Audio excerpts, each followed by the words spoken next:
Welcome back to That's Life with John Carver. This is episode number 382. And I called this episode Prognosis Without a Diagnosis is Malpractice. Let me say that again. Prognosis without a diagnosis is malpractice. Now you might have heard stories of people walking into an unethical auto mechanic shop and be fooled into paying for repairs that were not needed or in some cases never done. Imagine walking into a doctor's office and the doctor looks at you just for a second without asking you questions or running tests or examining you and tells you that you have some sort of disease.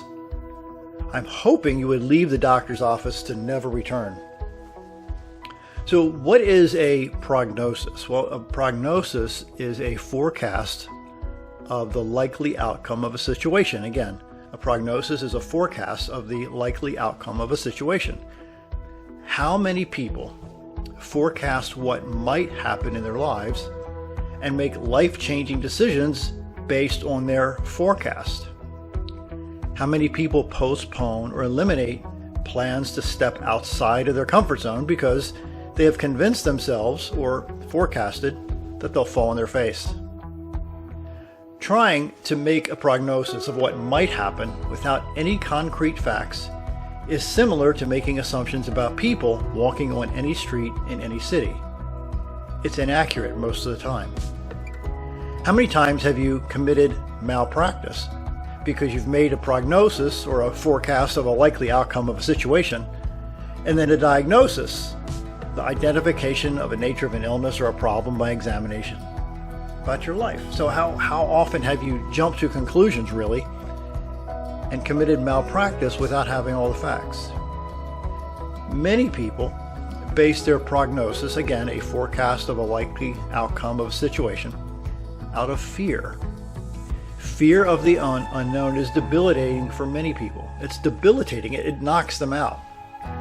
The unknown for many keeps them from stepping into the unknown because, really, in part, they're afraid they're going to fail. Turner Mining CEO Keaton Turner shares, quote, "Failure is always hiding in the tall grass, waiting for you to make one or two mistakes that you cannot recover quickly enough."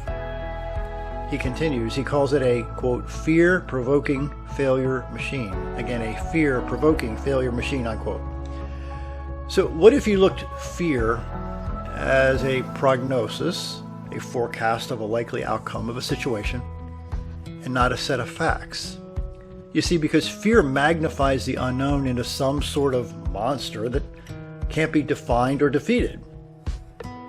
The challenge for many people is they don't want to invest the time and energy to discover what is true versus what is false. So by default, they believe the prognosis of others who, much of the time, are not basing their information on facts. This has mentally crippled millions of people.